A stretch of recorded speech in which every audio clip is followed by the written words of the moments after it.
Hello, everybody. Welcome back to my YouTube channel. I'm Sean's Mapping or the Sultanate Empire.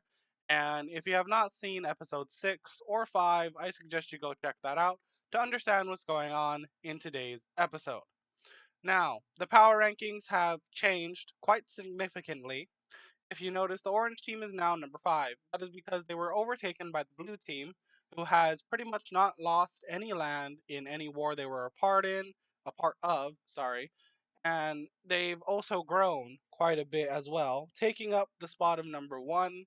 And the same goes for the Caspian Sea Kingdom, the Ukrainian team, and the Dark Red team. Now, the Dark Red team, the reason they're number 4, even though, the Orange team was number 1, is because the Red team, which existed up until episode 3, up until their collapse, had the most advanced technology, and they were number 1 pretty much for a while. And they were going to stay number 1. But they collapsed into these 4 countries and the Dark Red team as well. So after their collapse, the Orange team became the number 1 country in the world. The Dark Red team is still growing as they need to expand and get bigger before they truly become number 1. And that spot's probably going to be held by other countries around them. As, like I said, they are still fairly weak, but they're stronger than Ukraine and the Orange team and any other small countries around them. If they went to war with the light blue team, they would definitely lose. If they went to war with the Caspian Sea Kingdom, it would be they would still lose, but they would put up a good fight. If they went to war with the orange team, it would be equal, and both of them it would probably end in like a draw. But in today's video, we're going to be looking at some more expansion as well. Some more countries need to expand in today's video. Well, they don't need to, but they're going to. So the Carthaginian country continues their expansion here in the Arabian Peninsula or the Arabian area.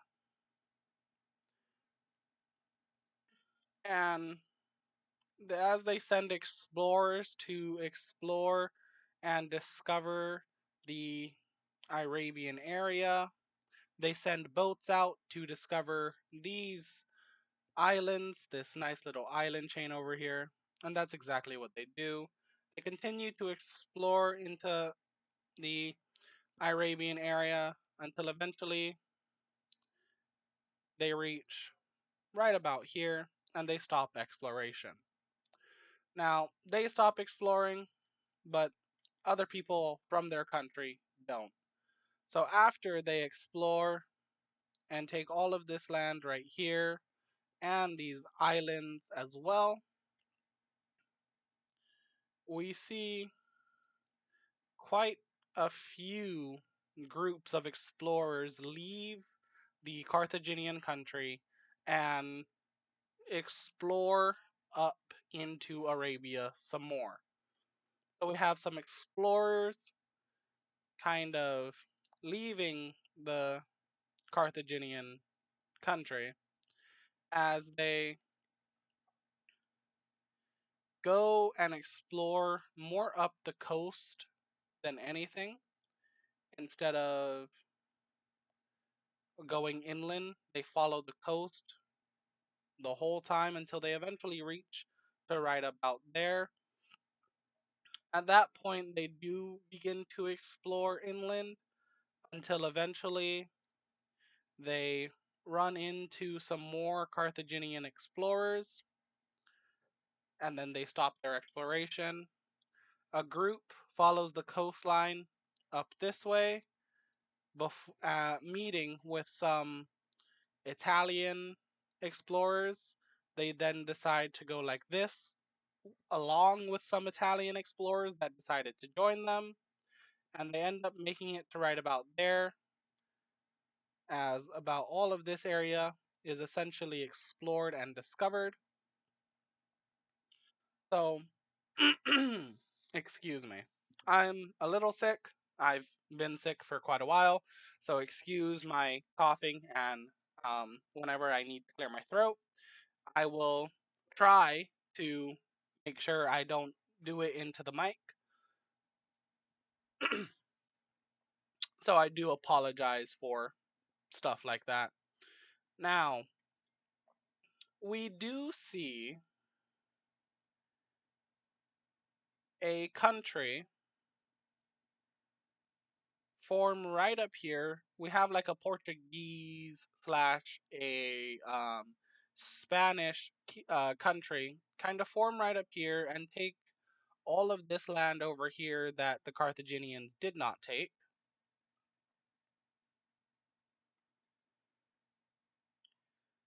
And then that's it for Iberia. Up here, we see a, another country form right here. It's fairly small compared to all of its neighbors that formed around it. But they form right about there. We see the Italians continue their expansion as they take all of the land like this and end up going downward into the Arabian Peninsula area. And after some time, their explorers, along some Carthaginian explorers and Arabian explorers, end up exploring the last bits of land that remained here. Now, if I do remember, there should be some mountains like right about here. I'm pretty sure. If the mountains range is bigger, then oh well, but I do know there are mountains there somewhere. So we do see the Italians taking pretty much all of this land right here with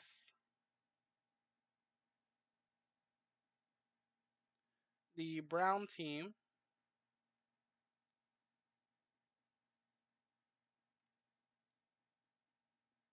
taking all of the northern land.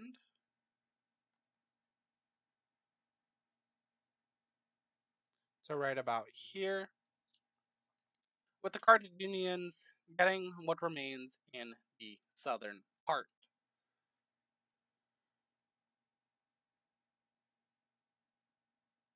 So this is the first kind of like peace treaty. Well, I wouldn't say peace treaty, but like kind of diplomacy that hasn't that it's the first kind of diplomacy that's taken place in another country that hasn't been the ending of a war.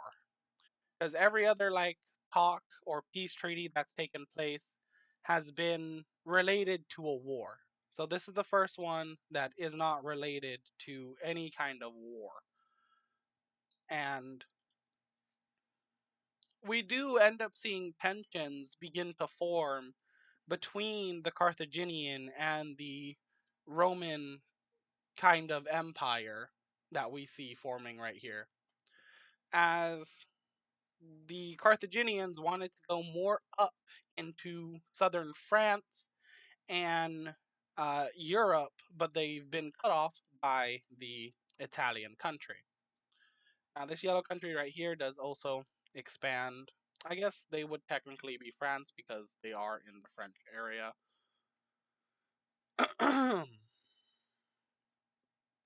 Now, this country, which is like a southern Germanic country, so they're like in southern Germany slash France, kind of. We see them explore around their own area um, as the Italians and also the Yellow Country continue to explore. The Italians stop, leaving it to the Yellow Country, who continues to just follow the coastline. And also, eventually, the French country stops exploring. Meanwhile, these guys keep exploring into this area right here before they eventually decide to stop exploring. Now, they decide to take quite a bit of land as they pretty much decide to take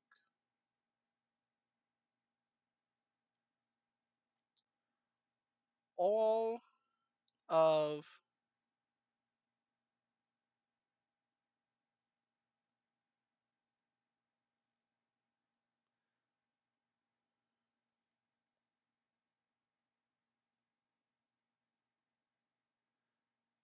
this land like this, essentially completely cutting off the Italians from any form of expansion in the future, which really pisses the Italians off. So there may be a future war in the future against these guys between the Italians, as the Italians still really want to expand. Now, the Yellow Country also wants to expand as well, as they want to not be gobbled up by the Italian country. So they end up expanding as well, and they end up taking all of this southern land as they are still fairly new and small, so they cannot really expand that much. But they expand as much as they can, which they do with not too much trouble. We do see some explorers leaving the um like South German country as they kind of explore. That's too big. They explore into Denmark, into like the Danish area, and they end up going up the peninsula and discover the entirety of the peninsula right about there. They end up going like this, the South Germanic country. They continue to explore until eventually they stop because their people are tired of sending people out to explore. So we do see yet another country get formed, and that country is Denmark. We see Denmark kind of form themselves right here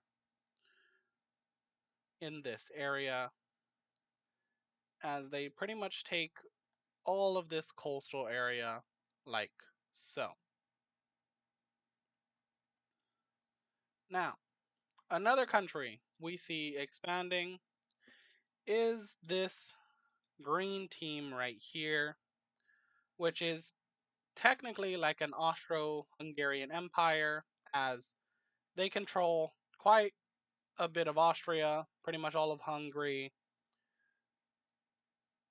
So we kind of have the formation of an Austro-Hungarian empire forming up right down here. Now, this country is in fact a breakaway country from the Greek Empire, which has severely collapsed into 5 separate countries. Here's the Greeks, and here's these 4 countries right here in the Balkans, and here is Turkey, which also formed out of the Orange Team and the Greek Empire. Ukraine, they don't do any expansion, but they do exploration because they are currently working on stabilizing their newly gained territory. And also the Green Country, the Austro-Hungarian Empire, I'll just call them, is eventually able to explore all of this area down here and end up exploring alongside the Ukrainian explorers into the Baltic area. The Ukrainians do some exploration, but they're working on stabilizing their newly gained territory from the Anatolian Conference when they were able to get some land from the Anatolian country. So after that exploration, they work on stabilizing their Anatolian holdings down here, and I believe right here, I think, if I remember correctly. But the Caspian Sea Kingdom, which is a world power, they are the second strongest country currently. Um, we see them continue to explore and not really go to war with anybody, as they too are attempting to stabilize their newly gained territory and also um, make sure they are able to keep a hold on their newly gained puppet. And again, if you want to understand how the Caspian Sea Kingdom got a puppet, I suggest you go check out the last video. Now, the Caspian Sea Kingdom, they do expand and explore, but they don't explore that much. They don't. Because, again, like I said, they are working on kind of stabilizing their conquered regions and their puppet state that they were able to get. So they expand, but not too much. They don't really go too far into the areas that they explored into. They kind of just go like that. And that's all the expansion from them. Now, the Iranian country, which is fairly long and interesting in their borders, also begins to expand as they come down into this area and they end up taking all of this like so, until eventually they're forced to stop expanding and also exploring, as they were exploring down the Indian coastline and a little bit into India as well. But eventually, they're forced to stop exploration due to the fact that the Dark Red team has just declared war on them. Now, this war pretty much only lasts about 2 months, I would say, as the capital falls fairly quickly, and there's not much loss of life because the fall of the capital. Now, the Iranian country decides to just sue for peace pretty much as soon as the capital falls, and so with the end of a war, and it's also the fastest war that has ended in currently in the world, as every war has at least lasted over a year, maybe even a couple months. It's never only been just 2 months that a country has fallen. Even the Anatolian country lasted a little bit before collapsing under the pressure.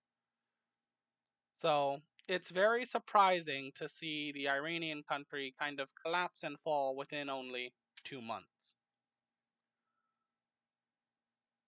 But that is pretty much all for today, folks. I really hope you did enjoy the video. And, well, if you did enjoy the video, go ahead, go below the video, drop a good old like. If you did not enjoy the video, you can go next to the like button and give it a good old dislike if you did not enjoy the video. But I hope all of you folks, wherever you may live, wherever you may be, enjoy the rest of your day or night, and I will see y'all in the next video.